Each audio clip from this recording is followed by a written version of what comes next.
नारी शक्ती वंदन अभियानाचा जो निर्णय घेतला तो निर्णय 20 सप्टेंबर 2023 मध्ये लोकसभेमध्ये एक मताने पास झालेला आहे। मी रिपीट करते, नारी शक्ती वंदन अभियान 20 सप्टेंबर 2023 मध्ये एक मताने लोकसभेत पास झाला, 21 तारखेला राज्यसभेत पास झाला आणि 28 सप्टेंबर 2023 मध्ये प्रेसिडेंटनी तो नोटिफाय केला।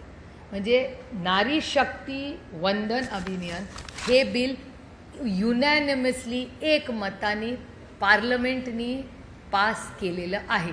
त्याची अंमलबजावणी 2024च्या लोकसभेत करणं आम्हाला अपेक्षित होतं आणि आजही मी विनम्र विनंती करते, जी आम्ही ऑलरेडी पार्लमेंटमध्ये फ्लोअर ऑफ द हाऊसवर केलेली आहे ऑफिशियली पार्लमेंटमध्ये, की ह्या क्षणी तुम्ही ह्याचं इम्प्लिमेंटेशन करा।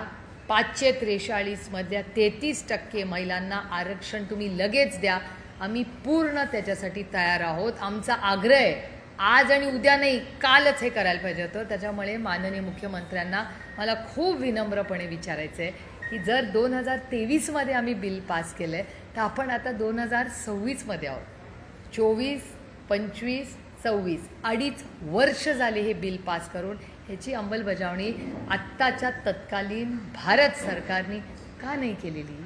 त्याच्यानंतर एवढी इलेक्शन झालेल्या बिलावर परत चर्चा कसली? कारण का हे बिल महिला आरक्षणाचं बिल नव्हतंच, हे बिल डिलिमिटेशनचं होतं। त्यामुळे कॉन्स्टिट्यूशन अमेंडमेंट जे करायचं होतं नारी शक्ती 33%च्या आरक्षणाबद्दल, ते आम्ही 3 वर्षापूर्वीच एक मताने केलं आहे आणि विरोधाचा विषय येतोच कुठे?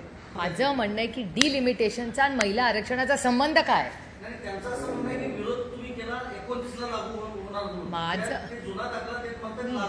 माझा आदरणीय माननीय मुख्यमंत्र्यांना एक विनम्र प्रश्न आहे की डिलिमिटेशनचा आणि महिला आरक्षणाचा संबंध काय?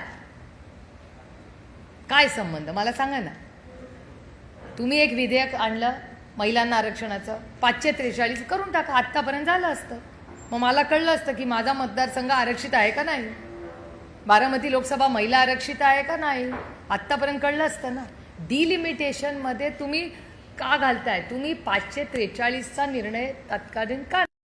कोणी थांबवलं या सरकारला? आमची तयारी आहे आणखीन एक थोडंसं क्रोनॉलॉजीमध्ये तुम्हाला परत मागे नेते।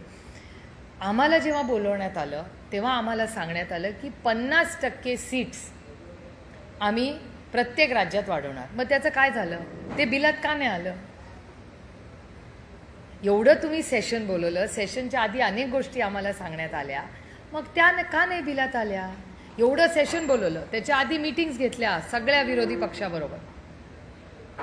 इथे एक वेस्ट एशियामध्ये क्रायसिस चाललंय, तुमच्या सगळ्या चॅनल्सवर रोज दाखवत आहेत की आपल्याच एका बोटीवर अटॅक झाला, आपले लोक जगभरात अडकले, तिथे बॉम्ब फुटतोय।